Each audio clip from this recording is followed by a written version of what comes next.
Okay, let's take a look at this. Agile, right, which is borrowed from the software development industry, they came up with it first, right, is an iterative and incremental method. Iterative and incremental. We're doing a little bit more and reworking and improving what we did last time each time we do one of those cycles. Do you today do a pilot? Do you today do an alpha and a beta? Most people do. You're already doing something iterative. It may be that you're just not getting it out to the end learners. Okay? Iterative and incremental method of guiding design and build projects. If you know exactly what you're doing, you probably don't need Agile. If you're not entirely sure what the solution will look like at the end, that's a fabulous reason to use Agile. In a highly flexible and interactive manner, focusing on maximizing customer value and fostering high team engagement. Okay? Second to last line is about what you're delivering to your customers, both your project sponsor and the learners. And the team engagement piece is critical for making sure that you and your team continue to enjoy, have fun, and learn along the way. Now, about 8 years ago, my team started adopting Agile. I have a whole bunch of friends in the software development industry, and they seem to have their act together in a whole lot better way than my waterfall method was getting to me. And we started implementing Agile, and then we realized that there are some things that the software guys do that are very, very different than what we do in instructional design. Okay? And so we started making some tweaks around the edges. We started bringing in some Kathy Moore action mapping. We started doing our resourcing and our estimating in different ways than the software teams were. And we sat around and we said, oh, is what we're doing still considered Agile? And so somebody on my team says, well, it's a lot like Agile. Now, we're instructional designers, and our job is to help people learn and remember things. So acronyms are pretty helpful. So we say it's a lot like Agile, and somebody goes, la? I'll tell you, it's a Friday afternoon. It was sunny. It was beautiful. We were kind of punchy. So somebody goes la, and somebody else goes ma.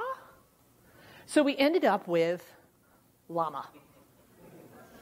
A little awkward, but it works.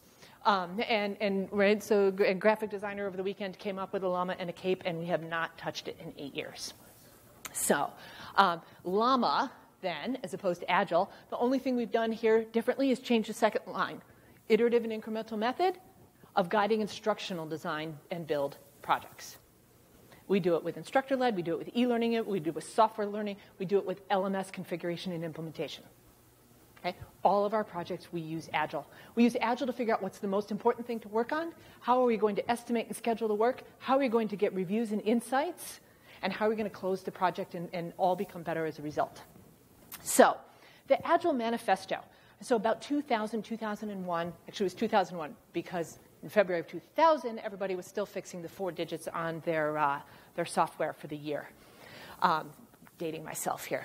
Right? So they came up with they realized, a bunch of them, that they were doing something different with software and how they were managing their projects, because they, like us, as an industry, had a reputation for being late, over budget, not quite what we asked for. Okay? So there were a bunch of people who were being able to be on time, on budget, and getting it done. And so they started coming together, and they said, we're actually uncovering better ways of developing software by doing it and by helping others do it. And that's why I actually share this and how we work with other people, because we start thinking better about how we do our work when we share it with other people, and other people ask us really good questions about it. So I expect that we'll have some really good questions as we get going. Right? So the llama then is really just about uncovering better ways of creating learning experiences. So back to the Software Agile Manifesto. There are 4 relatively vague value statements that drive Agile. We value individuals and interactions over processes and tools. That seems pretty good. There's not a lot of people who are going to argue with that. Okay? We have come to value working software over comprehensive documentation. Now, in the training world, we kind of have a problem with this one for 2 reasons. One, either our job pretty much is developing the comprehensive documentation, or without it, we can't build training for your software. Okay? Here's what this means, though, if you think about it. Right? I would rather have Google work than the manual for Google. Okay? I don't even know if one exists. I'm sure somebody's written it, right? I would rather have a fantastic session here in which you learn something you can apply in your work than really great facilitator notes. I would rather have a really fantastic digital learning experience by which we're tracking what you're doing and you're able to do your jobs better as a result than the project charter for a project that is a really great digital learning experience that helps people really change how they work. Okay? So what we're going to do is we're going to go light on documentation for an Agile project and focus, if we've got limited hours, who has limited hours? Okay? Nobody has unlimited hours. If you have limited hours, I'm going to spend more hours delivering product than documenting. Now here's the thing with all these vague value statements. It's not that the thing on the bottom isn't important, it's just less important than the thing above it. We value customer collaboration over contract negotiation. We will change the scope of our project along the way if that's what supports the client's needs. We actually delivered a project once to a client where along the way we were going to send a survey, a pre-survey, and then give evaluation results. Okay. We were going to write an email to managers about the program and then an article in the glossy employee newsletter. We're then going to build the training, and then we're going to do post-survey and assessment. Along the way, we built the surveys. The client never sent them. There's no data. There's no report. There's a deliverable we missed. Okay? Client decided that's not going to be as important as getting the product out. Great.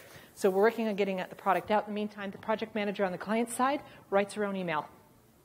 We were supposed to do that. The internal communications department takes that email, adds some glossy pictures, adds a quote, puts it in the magazine. Right? That was one of our deliverables.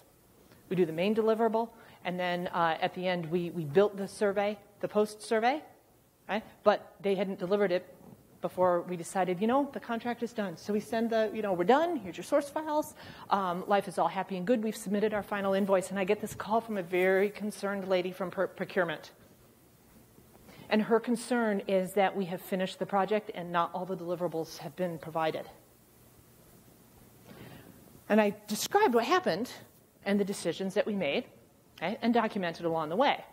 And she said, but your statement of work says you will do these 14 things and you've only done 10 of them. And I said, but they were done. We didn't charge you for them. And if I could do them now, but they would be of no value. But I could do them and charge you if that would be sufficient. And it took about 20 seconds for her to realize that was probably not her best move. Okay? Client saves $14,000 in their budget. Does this seem like a good deal for the client? Heck yes. We would much rather get what the client needs than spend a lot of time arguing around that contract. Why? I would rather respond to change than follow the plan. I like rules. Look at me, I'm wearing a cardigan. Right? I like rules. I follow rules. But when my GPS says turn right, and I look to the right, and there's a gigantic orange and white sign that says bridge out, road closed, I don't do what it says. Right? You don't either. You adjust. Okay? And that's what Agile is going to let you do on a regular basis. Now, that's 4 pretty vague value statements. Love them, just like the American Constitution. Pretty much everybody loves it. In and of itself, it's a short, sweet piece of paper that is wholly insufficient to actually run a government with. Okay? Also, just like the American Constitution, very shortly there were a dozen or so principles that refined the values a little bit. Just like the 10 Bill of Rights in the American Constitution, most people can't rattle all of them off, because not all of them are really quite as important to every person and project. But I encourage you to take a look at what they are, because some of them might really sing to you. And we have places for them. They are, there's a link to them, I believe, on the document, and they're in the, there's a book in the bookstore that has all of them written. But they really help flush it out. But even then, they're not the how-to manual.